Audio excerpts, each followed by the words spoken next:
Welcome back. We are so excited to have you joining us for today's deep dive. We spend months agonizing over the perfect shade of eggshell white paint or the layout of our gallery walls. Right.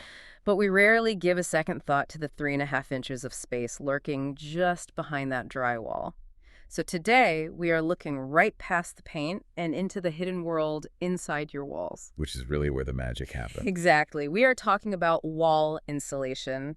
And our mission today is to make you an absolute ninja on adding, removing, and choosing wall insulation materials. Because when you understand how this works, you can lower your energy bills, stop those drafts, and avoid catastrophic home damage. It's one of those topics that remains entirely invisible to you until something goes, well, catastrophically wrong. Insulation isn't just fluffy stuff. It's the science of managing heat, air, and moisture. And to get you a comprehensive view of how that science works, we've pulled together a really fascinating stack of sources for this deep dive. We're looking at federal standards from the Cellulose Insulation Manufacturers Association, some deep-in-the-weeds building science manuals. Oh, they are very deep in the weeds. They really are. Plus, we have specific Connecticut State Building Codes to see how municipalities regulate this, and hands-on contractor guides from the folks at Nylon Insulation. And that gives us a great balance, right? You get the high-level physics of why materials fail, combined with the practical reality of what happens when a contractor actually opens up your wall. Right. And before you tune out thinking insulation is just boring pink fluff, get this. Heating and cooling can make up 50 to 60% of a home's entire energy bill. That is a massive chunk of change. It's huge. And getting your thermal envelope right can slash those costs by 15 to 30%. It's an investment that pays you back. Okay, let's unpack this. Where should we start? Let's start with the dirty reality of removing the old stuff. When it goes from being a helpful blanket to a total liability. The sources outline a few massive red flags for when it's time to go. Consistently high energy bills being the most obvious one. Yeah, high bills, drafty rooms, pest infestations, and water damage. And the water damage one is brutal. Wet insulation loses up to 50% of its R value, and it just breeds mold. Well, the physics of that is fascinating. Materials like fiberglass insulate by trapping millions of tiny air pockets. And air is a terrible conductor of heat. Right. It acts like a buffer. Exactly. But when water gets in there, it displaces those air pockets. And water conducts heat roughly 25 times faster than air. So wet insulation literally pulls the heat right out of your room. Wow. And then there's the pest issue. I was reading these contractor guides, and they describe old fiberglass bats as basically an Airbnb for mice. Which is biologically hazardous. Oh, absolutely. It's not just a nuisance. You have rodent droppings and urine crystallizing in there. If you disturb that without the right gear, you can release hantavirus and other pathogens. Which perfectly sets up this huge warning from the sources for anyone thinking this is just a quick weekend DIY project. Homeowners think they can just scoop out the old fluff themselves. Do not do that. Right. Because if your home was built before the 1990s, you might stumble across vermiculite. It looks like these little gray pebble-like pieces. And the history of vermiculite is actually quite sobering. Over 70% of all the vermiculite sold in the U.S. between 1919 and 1990 came from a single mine in Libby, Montana. Which was contaminated, right? Heavily contaminated with a naturally occurring form of asbestos. If you see it, do not touch it. You stop immediately. Yeah, call a professional. But even if it's not asbestos, the regular removal process is grueling. Pulling out fiberglass is a pull-and-bag job that leaves you insanely itchy. And for blown-in cellulose, you need specialized equipment. Right, you can't just grab your garage shop vac. The manuals explicitly say a regular shop vac will burn out its motor in 5 minutes. You need a high-powered vacuum, like an AccuOne 9300, pumping it outside. And the safety gear is non-negotiable. You need a full-face respirator with P100 filters, disposable coveralls, goggles, gloves. Otherwise, you turn your living room into a toxic snow globe of airborne particles. You have to use negative air pressure containment. And we should mention spray foam removal. Oh man, the sources say that's less about removal and more about scraping, prying, and swearing. It clings to the studs like it's welded on. Which is why professional removal is key. It usually runs $1 to $2 per square foot, which includes that negative air pressure and HEPA vacuuming. So now your walls are empty. What goes back in? We've got a whole menu of materials to look at, and to understand them, we have to talk about R value, which is just the thermal resistance per inch. The higher the R value, the better it stops heat transfer. Exactly. Let's start with fiberglass bats. I like to call this the plain bagel of insulation. It's dependable, it's cheap, like 30 cents to $1.50 a square foot, and gives you an R value of 2.9 to 3.8. But there is a critical flaw there. The installation error rate. Yes, it only works if installed perfectly. If a contractor just hastily stuffs it around pipes or electrical boxes, the sources show a 5 to 20% error rate. Because squishing it ruins the air pockets. Precisely.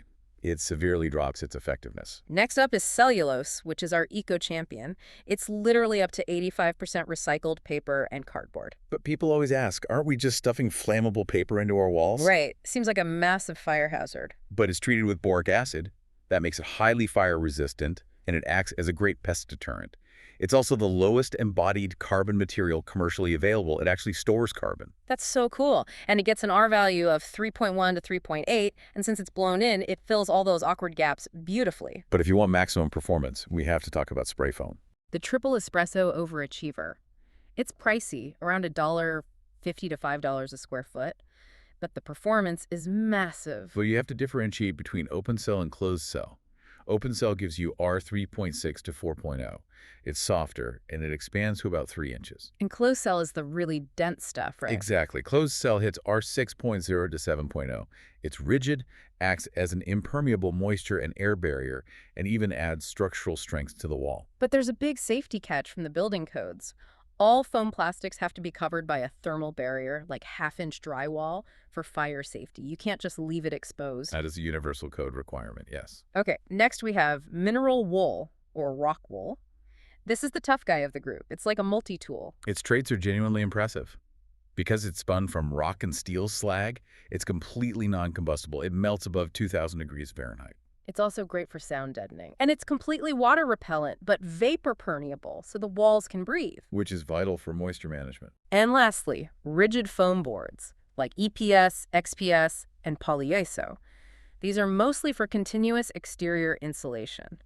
Polyiso has the highest R value, 5.6 to 6.5, but needs a foil face in cold temps. Right, that stops the thermal bridging through the wood framing. Here's where it gets really interesting. What if you don't want to rip down your interior drywall to insulate an existing older home? You don't have to. Right. You can use the drill and fill method. It's a total aha moment. This is the dense pack cellulose method. Yeah. Installers can actually work from the outside. They gently pop off a few pieces of exterior siding and drill 2-inch holes right through the sheathing. And the SAMAS standards are really specific about this. Max 2 feet from the top or bottom plates and 5 feet apart. Then they insert a tube and blow in the cellulose at high pressure. Minimum 3.25 psi, right? Exactly.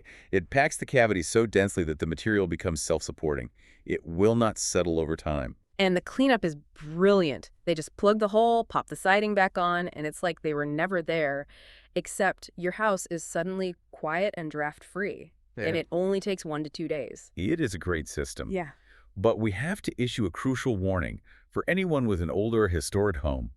Say, something with original horsehair plaster. Oh, this is the vapor barrier issue. Yes. Old houses were built to breathe. They don't have vapor barriers. Mm-hmm. If you pump in modern closed-cell spray foam or add impermeable rigid foam, you create a trap. Because the warm, moist air from cooking and breathing moves through the plaster, hits that impermeable insulation, and condenses into water. And the sources are very clear on the result. It turns into a wet, slumped mass at the bottom of the wall. It just rots the wood framing and breeds mold. It's a nightmare. So the takeaway is you must always use vapor-open materials like dense pack cellulose or mineral wool in historic homes.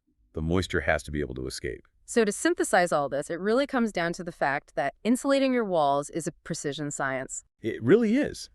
Whether you are painstakingly removing a hantavirus-laced mess or injecting dense packed cellulose behind your siding, the ultimate goal is creating a tight thermal envelope that respects how the house handles moisture. Exactly. A $2,000 to $5,000 insulation job isn't just a cosmetic upgrade, it's a comfort fortress. And it pays for itself over a decade by permanently slashing those energy bills. It's one of the few home improvements that actually yields a direct financial return. But before we go, I want to leave you with a final puzzle to mull over. We just spent this whole deep dive talking about how to pack your walls, seal every crack, and make your home as airtight as a submarine to save energy. Right. But consider this. If we seal our homes so tightly with high-tech spray foams and dense packed cellulose to trap all that heat, what happens to the air we're breathing inside? That is the big question. Right. If the walls can't leak air anymore, are we accidentally trapping all our indoor pollutants, humidity, and stale air right in the living room with us? Unless you're adding mechanical ventilation to your newly sealed fortress, you might just be suffocating your house to keep it warm. It completely changes the indoor environment. Something to think about the next time you feel a draft. Thank you so much for joining us for this deep dive. Keep questioning the world around you, and we'll see you next time.